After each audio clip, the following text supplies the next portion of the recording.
నమస్తే, నేను Kavitha. Welcome to I dream. Most awaited movie కల్కి 2898 AD రిలీజ్ అయింది. భారీ బడ్జెట్, అంతకు మించినటువంటి అంచనాలతో రిలీజ్ అయినటువంటి ఈ సినిమా ప్రేక్షకుల్ని మది దోచుకుందా లేదా, ఓవరాల్గా ఎలా ఉంది, ఎన్ని మార్క్స్ వేయొచ్చు? మనతో పాటుగా ఉన్నారు senior journalist, film critic Bharadwaj garu. Bharadwaj గారు, నమస్కారం సార్. సార్, బోల్డ్ అంత మచ్ అవైటెడ్ మూవీ, చాలా క్యూరియాసిటీతో ఎదురు చూశారు. పాన్ ఇండియా కాదు, పాన్ వరల్డ్ మూవీ. సో ఎలా అనిపించింది సార్ మీరు చూసిన తర్వాత? అంటే ఫస్ట్ హాఫ్ కొంచెం ఇబ్బందికరంగా నడిచింది, సెకండ్ హాఫ్ బాగుంది. ఫైనల్గా బయటకు వచ్చినటువంటి ప్రేక్షకులు పాజిటివ్గానే రియాక్ట్ అవుతున్నారు. అయితే సినిమాలో నడకకి సంబంధించి వీళ్ళు మొదట ఒకటే భాగం ఉంటారు డిజైనింగ్లో. ఇప్పుడు వాళ్ళు సెకండ్ హాఫ్ అనుకున్నది సెకండ్ పార్ట్కి వెళ్ళింది. ఇప్పుడు సెకండ్ పార్ట్కి వెళ్ళటం వలన ఇక్కడ కొంత ఫస్ట్ హాఫ్లో కొంత ల్యాగ్ కనిపించింది. డల్గా మొదలవుతుంది సినిమా, డల్గా మొదలై నెమ్మదిగా స్పీడ్ అవుతుంది, ఎమోషన్స్ ఇవన్నీ. అలాగే ఇందులో ప్రధానంగా కనిపించే లోపం ఏంటంటే జనాలు కనెక్ట్ అయ్యేటువంటి ఒక బాధ, ఒక పెయిన్ నడవాలి, ఒక ఎమోషన్ నడవాలి. అలా ఎమోషన్ నడిపించేటువంటి సన్నివేశాల కొరత ఉంది సినిమాలో. అంటే జనాల్ని వాళ్ళు సఫర్ చేసేటువంటి కొన్ని సన్నివేశాలు పెట్టుంటే బాగుండేది అనిపించింది. అది తప్ప టేకింగ్ సైడ్ తను అనుకున్న పద్ధతిలో తను అనుకున్న స్క్రిప్ట్ని ఎగ్జిక్యూట్ చేయటంలో ఆయన 100% విజయం సాధించాడు నాగశ్విన్. అంటే తన బ్రెయిన్లో హాలీవుడ్ సిరీస్లు ఉన్నాయి, మార్వెల్ సిరీస్లు ఇవన్నీ ఉన్నాయి. ఈ మైథలాజికల్ బ్యాక్డ్రాప్ని అడాప్ట్ చేసుకున్నాడు ఆయన. చేసుకుని దానిలో ఉన్నటువంటి క్యారెక్టర్స్, అది కృష్ణ నిర్యాణంతో మొదలవుతుంది. కృష్ణ నిర్యాణంతో మొదలైన తర్వాతే భాగవత రచన జరిగింది అనేది మనకు ఒక బిలీఫ్ ఉంది. వేదవ్యాసుడు అంటే కృష్ణుడు వెళ్ళిపోతున్న టైంలో కృష్ణుడిలోనే ఒక వెలితి, ఏదో ఇన్కంప్లీట్గా వెళ్ళిపోతున్నాను నేను అనే ఫీలింగ్ ఉందని, ఆ ఫీలింగ్ వ్యాసుడిలో కూడా కలిగి ఆ గ్యాప్ ఫిల్ చేయడానికి ఆయన భాగవత రచన ప్రారంభించాడని ఒక వాదన ఉంది. ఇదే ధోరణిలో ఈ సినిమా మొదలవుతుంది. మొదలయ్యి ఆయన అంటే కలియుగం ప్రవేశించబోతోంది, కలిపురుషుడు ప్రవేశించబోతున్నాడు, ఇంక చాలా అరాచకాలు జరుగుతాయి, నేను మళ్ళీ కలికిగా వస్తాను, వచ్చినప్పుడు నా బాధ్యత నీదే అని చెప్పి అశ్వత్థామకి ఒక ప్రామిస్ చేసి వెళ్ళిపోతాడు. వెళ్ళిపోయిన తర్వాత ఈ సినిమాలో ప్రధానమైనటువంటి పాత్రలు అమితాబ్ అలాగే ప్రభాస్. ఈ రెండు పాత్రల రెఫరెన్స్ భారతం నుంచే తీసుకున్నాడు. ఈయన అశ్వత్థామ అనేది ఎస్టాబ్లిష్డ్, ప్రభాస్ క్యారెక్టర్ ఏమిటి అనేది ఇందులో రివీల్ చేశారు ఈ సినిమాలో. అది కర్ణుడు. అయితే వీళ్ళిద్దరూ కూడా కౌరవుల పక్షాన పోరాటం చేస్తారు. కౌరవుల పక్షాన పాండవుల మీద యుద్ధం చేస్తారు. పాండవులది ధర్మము, కౌరవులది అధర్మము అనేది ఒక ఎస్టాబ్లిష్మెంట్ ఉంది మన దగ్గర. అయినప్పటికీ వీళ్ళు ధర్మం కోసమే కౌరవ పక్షంలో ఉన్నారు అనే ఎస్టాబ్లిష్మెంట్ కూడా ఉంది మనకి. అంటే భీష్ముడు వీళ్ళందరూ ఆ పద్ధతిలో ఆ క్యారెక్టర్లను నడిపే ప్రయత్నం చేశారు, ఈ రెండు క్యారెక్టర్లని. రెండోది, కర్ణుడిలో ఉండేటువంటి ఒక తరహా ఆగ్రహం ఉంటుంది, ఎస్టాబ్లిష్మెంట్ మీద ఉండేటువంటి ఆగ్రహం కర్ణుడి క్యారెక్టర్లో చాలా చోట్ల కనిపిస్తుంది, ఫ్రస్ట్రేషన్ ఉంటుంది. దాన్ని కొంత ఈ ప్రభాస్ క్యారెక్టర్లోకి తీసుకొచ్చే ప్రయత్నం చేశాడు. అలాగే ఇతను కర్ణుడు అనే విషయాన్ని చెప్తాడు, సినిమా చివరిలో చెప్తాడు. కానీ ముందు నుంచి ఆ క్యారెక్టర్లో అది నడిపాడు, ఆ డ్రైవ్ ఉంటుంది, అది ఒకటి బాగుంది. రెండోది, కొంచెం డల్గా అనిపించాడు ప్రభాస్ ప్రారంభంలో, కానీ నెమ్మదిగా ఆ క్యారెక్టర్ని పెంచుకుంటూ వెళ్ళారు. కానీ ఈ సినిమా పార్ట్ 1 వరకు మాత్రం హీరో అంటే స్క్రీన్ స్పేస్ దగ్గర నుంచి మొదలు పెడితే అమితాబ్ సినిమా ఇది. అమితాబ్దే మేజర్ షేర్ సినిమాలో, ప్రభాస్ తర్వాతే. మేబీ పార్ట్ 2లో ప్రభాస్ కంప్లీట్ ఎలివేషన్ పూర్తి స్థాయిలో రావచ్చు. అంటే ఈ సినిమాలో కన్ఫ్యూజను, అలాగే మనకు హాలీవుడ్ సినిమాల్లో హీరో క్యారెక్టర్ డిజైనింగ్లో ఒక ధోరణి, అంటే అతను గ్యాంబ్లర్ గాను ఇలా నడుస్తూ ఉంటుంది, లైఫ్ను చాలా ఈజీగా తీసుకుని ముందుకెళ్లే క్యారెక్టరు. ఇందులో ఇంటి అద్దె కూడా కట్టడానికి ఇబ్బంది పడే తరహాలో క్యారెక్టర్ మొదలవుతుంది ఈ సఫరింగ్లోంచి. ఆ ఇంటి ఓనర్ బ్రహ్మానందం అలా మొదలైన క్యారెక్టర్ని ఈ లెవెల్కి తీసుకెళ్తాడు. రెండోది, ఇది 3 ప్రపంచాల మధ్య జరిగేటువంటి కథ అనేది చెప్పాడు ఆయన డైరెక్టర్ గారు. కాశీనగరము అనేది సినిమాలో పెద్ద పాత్ర ఏం లేదు, ప్రధానంగా conflict between complex and Shambhala అంతే. శంబల అనేది రకరకాలుగా మనకు రెఫరెన్స్లు ఉన్నాయి, దానికి సంబంధించినటువంటి రెఫరెన్స్లు పురాణాల్లో. అంటే ధర్మం 4 పాదాలతో నడిచినటువంటి ఒక గ్రామము అనే చెప్పారు. సామ్రాజ్యము అనే మాట కూడా వాడారు కొన్ని చోట్ల. అది హిమాలయాల్లో ఉందని కొన్ని చోట్ల రాశారు. బౌద్ధ వాంగ్మయంలో ఏదో ఎడారిలో ఉన్నట్టుగా రాశారు. ఏదేమైనప్పటికీ అది ట్రేస్ అవ్వలేదు. కానీ దాని ఆనుపానులు కనుక్కోవడానికి రష్యా వాళ్ళు ప్రయత్నం చేశారని, చైనా వాళ్ళు ప్రయత్నం చేశారని కొన్ని కథనాలు ఉన్నాయి. ఆ నమ్మకాలను కూడా ఎస్టాబ్లిష్ చేసే ప్రయత్నం చేశాడు. అంటే చైనా వ్యక్తిని పోలినటువంటి ఒక విగ్రహం కనిపిస్తుంది సినిమాలో. అంటే చైనా వాళ్ళు కూడా దీని గురించి ఆలోచించారు అని ప్రేక్షకులకు రీసెర్చ్ అనేది బాగా జరిగింది. అంటే ప్రజల మనసుల్లో ఉన్న జ్ఞాపకాలను మేము గుర్తించాం అని చెప్పాడు ఆయన డైరెక్టర్. ఇది ఒక ధోరణి. రెండోది, సినిమాలో కొంచెం ఇదేమిటి ఇలా చేశాడు అనిపించే కొన్ని ఉన్నాయి. అంటే ఈ అమ్మాయి అంటే సుమతి, అలాగే ఆవిడ శంబలకి చెందినటువంటి మహిళే, అక్కడే పుడతాడు కల్కి అనేది వీళ్ళు రాసుకున్నారు పురాణాల్లో. శంబలలో పుడతాడు. సుమతి ఆయన తల్లి పేరు, అలాగే తండ్రి పేరు విష్ణుయశుడు అని రాసుకున్నారు. అయితే ఆ క్యారెక్టర్ కనిపించదు సినిమాలో, తండ్రి కనిపించడు. అలాగే ఈవిడ ప్రెగ్నెంట్ అనే విషయం కూడా కన్ఫ్యూజనే. ఈ కన్ఫ్యూజన్, తను ప్రెగ్నెంట్ అనే విషయం ఆవిడకి తెలుస్తుంది.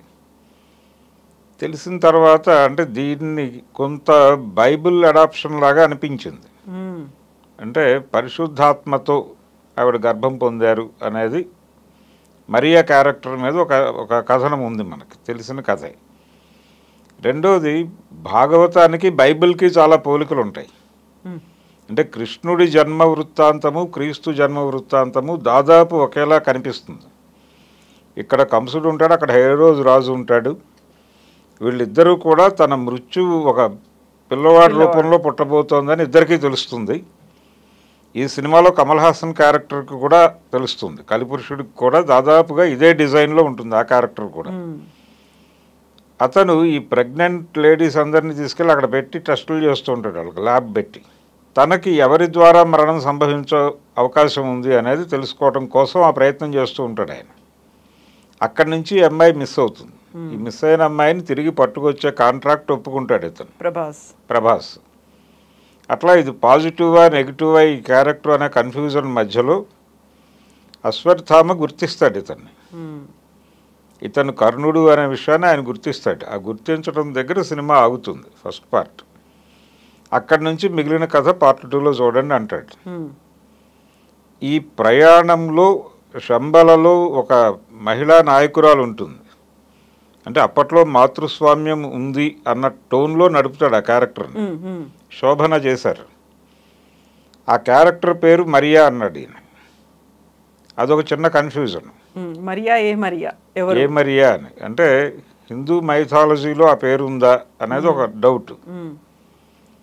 రెండోది, ఇస్లాంలో ఉంది, మరియం అనే క్యారెక్టర్ ఉంది. అలాగే క్రైస్తవంలో మరియా ఉంది. ఈ మరియా ఎవరు అనేటువంటి ఒక కన్ఫ్యూజన్ ఆడియన్స్లో మొదలైంది. అది డిస్కసివ్ పాయింట్గా మారి మాట్లాడుతున్నారు బయట. ఏది ఏమైనప్పటికీ భారతదేశంలో ప్రచారంలో ఉన్న మైథాలజీతో పాటు ప్రపంచంలో ప్రచారంలో ఉన్న మైథాలజీని కూడా ఈయన లింక్ చేసేటువంటి ప్రయత్నం చేశాడు. అంటే ఇది వరల్డ్ ఆడియన్స్ని టార్గెట్ చేస్తూ తీస్తున్నాం సినిమా అనేది అతనికి అర్థమైంది. అంటే అతని ప్లానింగ్లోనే ఉంది అది. అందుకని ఈ బైబిల్కి భాగవతానికి ఉన్నటువంటి పోలికలను కూడా వాడుకునే ప్రయత్నం చేశాడు. అది ఇంటెన్షనల్గానే చేశాడు డైరెక్టర్ అనేది మనకు అర్థమవుతుంది. పర్టికులర్గా ఆవిడ క్యారెక్టర్, దీపిక క్యారెక్టర్ ముందే అంటే టీజర్ టైంలోనే అమితాబ్ డైలాగ్ ఉంటుంది, అవును నువ్వు జన్మనివ్వబోతోంది మామూలు శిశువు కాదు అని చెప్తాడు ఆయన. చెప్పినప్పుడు ప్రభాస్ కాదు అనే విషయం అర్థమవుతుంది, ఎస్టాబ్లిష్ అయింది అక్కడ. ఎస్టాబ్లిష్ అయింది. సో ఇప్పుడు కల్కికి జన్మనివ్వాలి ఆవిడ. కల్కి ఎవరు అనేది ఒక ప్రశ్న. పార్ట్ 2లో కల్కిని ఆయన చూపించబోతున్నాడు, ఇంట్రడ్యూస్ చేయబోతున్నాడు. కల్కి ఎవరు అంటే కృష్ణుడే అనుకుంటే కృష్ణుడిని ఇక్కడెక్కడ చూపించడు ఈ సినిమాలో. అంటే కృష్ణుడి క్యారెక్టర్ ఉంటుంది కానీ ఎవరు చేస్తున్నారు ఆ పాత్ర అనేది చూపించడు. రెండోది ఆయన తీసుకున్న గెటప్ కూడా మనకి పౌరాణిక సినిమాల్లో ఎన్ రామారావు గారు వీళ్ళు ధరించినటువంటి కృష్ణుడి గెటప్ కాదు, అది అంత గంభీరంగా అలా లేకుండా, అసలు అలా లేకుండా ఒక పింఛం ఒకటి ఉంటుంది. అంటే డిస్కవరీ ఆఫ్ ఇండియా అని శ్యామ్ బెనగల్ గారు దూరదర్శన్లో సీరియల్గా తీశాడు, దాంట్లో ఆయన వాడిన గెటప్ను తీసుకున్నారు. కారణం ఏంటంటే వరల్డ్ ఆడియన్స్ని అడ్రస్ చేయబోతున్నాము అనేది వీళ్ళ ఉద్దేశం. అందుకని ఆల్రెడీ ఈ హరే కృష్ణ ఇది ఉంది, మూమెంట్ ఉంది, ఇస్కాన్ మూమెంట్ ఉంది అన్ని చోట్ల. సో వాళ్ళు ఒక ఇమేజ్ని జనాల్లోకి పంప్ చేసి ఉన్నారు, కృష్ణుడు అనగానే ఇలా ఉంటాడు అని. దానికి దగ్గరగా ఉండేలాగా చూసుకున్నారు. అది ఇలా ప్రతి చోట మార్కెట్ సినిమా ఎక్కడికి వెడుతోంది, ఏ ఆడియన్స్ చూడబోతున్నారు, ఈ లెక్కలన్నీ కూడా వాళ్ళు స్క్రిప్ట్ దశలోనే చేసుకుని సినిమా తీసినట్టుగా అనిపించింది. అయితే ఫస్ట్ హాఫ్ కొంచెం ఇబ్బంది పెట్టినప్పటికీ సెకండ్ హాఫ్ బాగుంది. అంటే జనాలు కొంచెం ఎమోషనల్గా నడిచింది. కానీ శంబల ప్రజల్ని కాంప్లెక్స్ ఏ తరహా ఇబ్బందులకి గురి చేసింది అనేది ఇంకొంచెం ఎస్టాబ్లిష్ చేసుంటే బాగుండేది, ఎమోషనల్గా వెళ్ళుంటే బాగుండేది. ఆయన అక్కర్లేదు అనుకున్నాడు డైరెక్టర్. అంటే తెలుగు ఆడియన్స్ పాయింట్ ఆఫ్ వ్యూలో నేను చెప్తున్నాను. ఆయన హాలీవుడ్ తరహాలో వెళ్ళాలి సినిమా అనుకున్నాడు. అనుకుని అలాంటి సన్నివేశాలకి అవకాశం లేకుండానే నడిపాడు. కానీ చాలా కష్టపడ్డాడు, అతని కష్టం కనిపించింది. నాగశ్విన్ పడ్డ కష్టం అన్ని విధాలుగానూ కనిపించింది తెర మీద.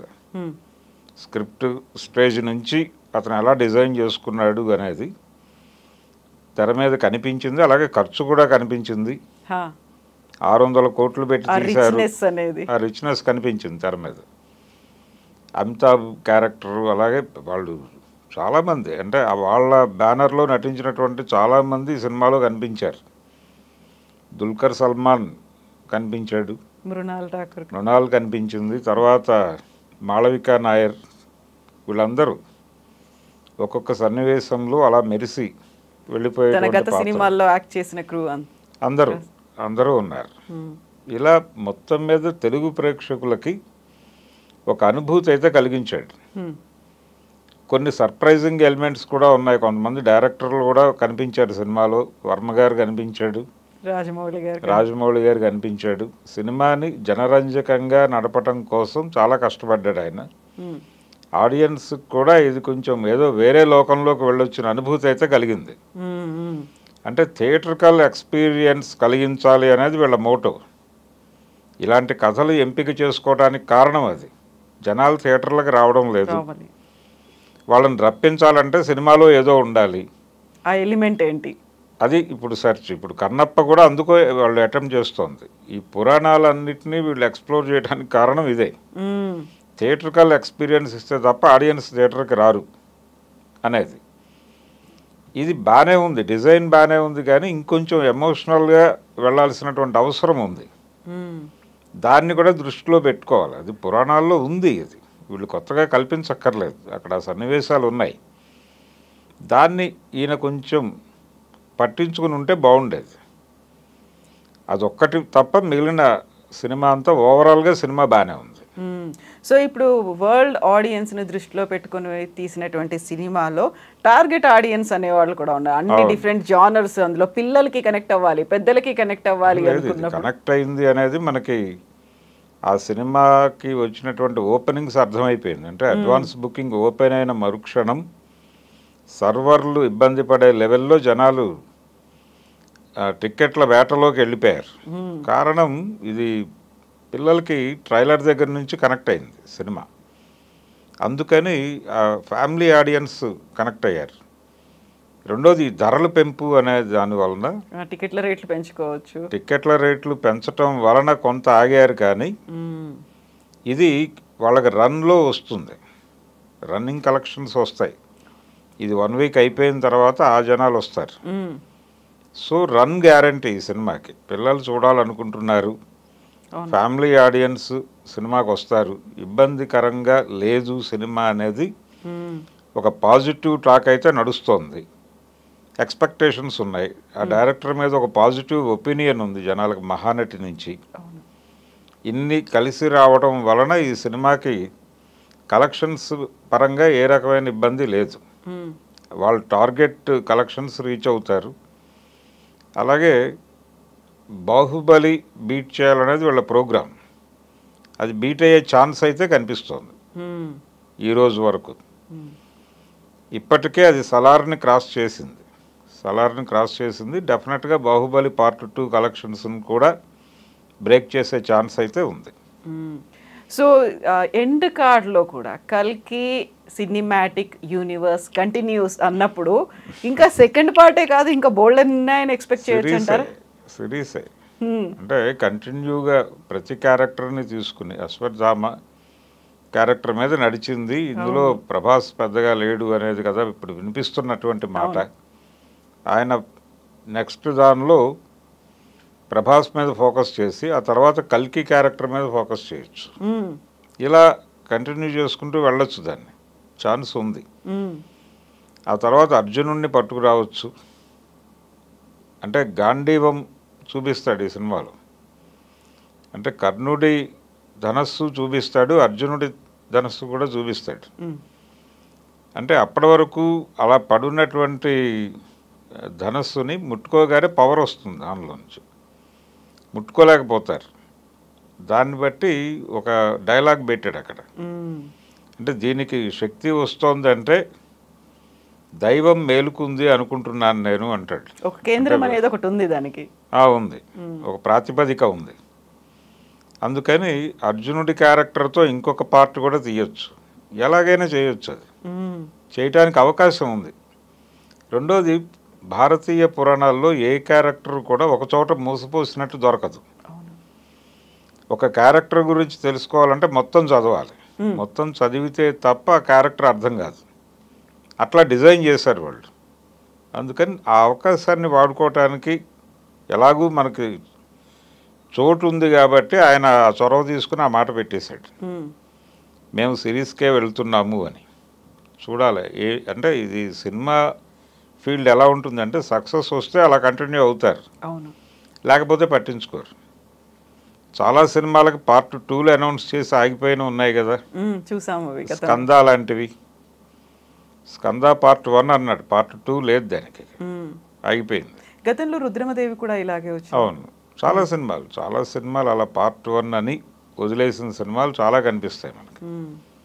అందులో ఇదొకటి. ఇప్పుడు పార్ట్ 3 అనే కల్చర్ కూడా మొదలైంది. భారతీయుడు పార్ట్ 3 ఉంటుందని చెప్తున్నారు. కేజీఎఫ్ కూడా ఉంది. కేజీఎఫ్ 3 అంటున్నారు. బాహుబలికి కూడా 3 ఉంటుంది అనే మాట వచ్చింది.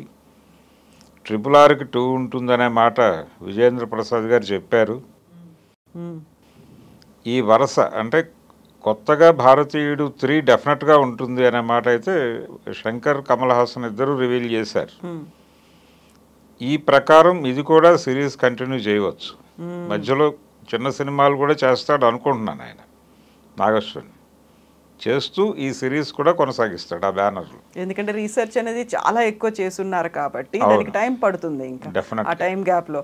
అయితే భరద్వాజ గారు, ఇప్పుడు ఈ సినిమా అనేది యంగ్ జనరేషన్, ఇప్పుడు పిల్లలకి కనెక్ట్ అవ్వాలి అంటే మార్వెల్ సిరీస్లు, సైంటిఫిక్ ఫిక్షన్ అనేది, ఒక హైఫై అనేది అక్కడ కనిపించాలి. అట్ ద సేమ్ టైం పురాణాల నుంచి లింక్ మిస్ అవ్వకుండా ఉండాలి. అంటే డిఫరెంట్ కాలాలకి తగ్గట్టుగా తీయడం అనేది, ఆ లింక్ ఎలా అనిపించింది మీకు?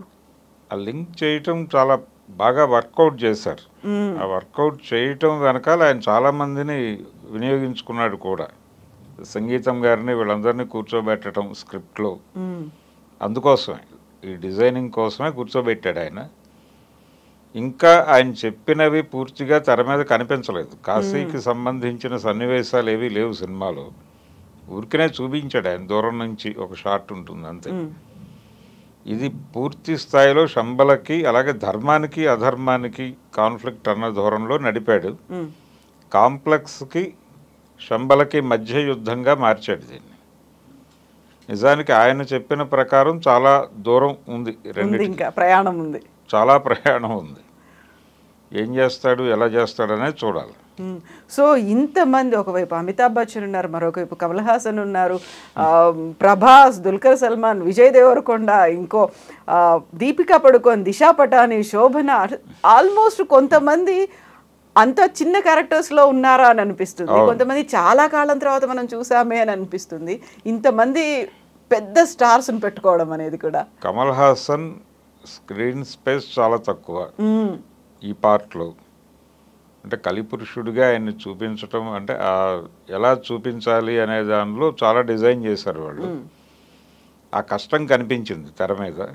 చాలా బాగా నడిపాడు ఆ క్యారెక్టర్ని. కనిపించిన సన్నివేశాలన్నీ కూడా చాలా బాగా డిజైన్ చేసుకున్నాడు. ఆడియన్స్ కూడా కొంత థ్రిల్ ఫీల్ అయ్యారు ఆ క్యారెక్టర్ని చూడటం వలన. అయితే స్క్రీన్ స్పేస్ తక్కువే. మేబీ ఇది ఏదైతే ఆయన ఇందులో కొంత వీళ్ళకి తగ్గింది అనిపించిందో వీళ్ళందరినీ అక్కడ సాటిస్ఫై చేస్తాడు అనుకుంటున్నాను నేను పార్ట్ 2లో. ఎలాగూ ఆయన నెక్స్ట్ పార్ట్ 2లో ఆయన ప్రధానమైనటువంటి విలన్గా ముందుకు వస్తాడు. రెండోది, ఈ సినిమాలో డైలాగ్ ఉంది, అంటే శంబల వ్యవహారం నేను చూస్తాను అని అంటాడు ఆయన, సర్వసైన్యాధ్యక్షుడు. అంటే అక్కర్లేదు నేనే పెడతానంటాడు. అంటే పార్ట్ 2లో చాలా కీలక పాత్రగా ఉండబోతోంది కమల్ హాసన్ది అనేది చెప్తాడు. దాని తర్వాత ఆ క్యారెక్టర్ ఎలా కొనసాగుతుంది అనేది చూడాలి. అక్కడ వరకు ఆపుతారా, ఆ తర్వాత ఇంకే క్యారెక్టర్లోకి ప్రవేశపెడతారా. కంసుడి పోలికల్లో ఉంది ఆ క్యారెక్టర్. కంసుడి పోలికల్లో కలిపురుషుడు అన్న పద్ధతిలో చేశాడు. చూడాలి ఇతను. అంటే పౌరాణిక రెఫరెన్సులు చాలా తీసుకున్నారు ఈ సినిమాలో ప్రతి పాత్రకి. అలాగే ఈ సుమతి పేరు డిరైవ్ చేయటం కూడా చాలా విచిత్రంగా పెట్టాడు ఆయన. రాసుంది ఈ పేరు అనేది చెబుతూనే ఈ పేరు ఎలా వచ్చింది అనే దానికి కూడా ఒక రూట్స్ ఏవో ఇచ్చే ప్రయత్నం చేశాడు దీపికా క్యారెక్టర్కి. ఈ విష్ణుయేషుడు అనేటువంటి క్యారెక్టర్ ఏమైంది అనే ప్రశ్న మాత్రం కొంతమంది మాట్లాడుతున్నారు. ఆ సస్పెన్స్ అనేది ఎలా ఉంది అనేది చూడాలి. మనకి మహాభారతంలో ఉంది కదా, పంచభూతాల నుంచి పిల్లలు రావడం ఇలాంటివన్నీ కూడా ఉన్నాయి కాబట్టి అలా ఏదై ఉంటుందో తెలియదు ఇంకా. సో ఓవరాల్గా మీరు మార్క్స్ అండ్ పాయింట్స్ అని చూసుకుంటే 5కి ఎన్ని వేస్తున్నారు? 3 ఇవ్వచ్చు అండి ఈ సినిమాకి. ఓకే. లాంగ్ రన్ లో మాత్రం కలెక్షన్స్ మాత్రం విపరీతంగా కలెక్షన్స్ వస్తాయి. కలెక్షన్స్ డెఫినెట్ గా బాగుంది, పాజిటివ్ గా ఉంది సినిమా. డెఫినెట్ గా మంచి వసూలు రాబడుతుంది. Yes sir, thank you so much sir. Thank you.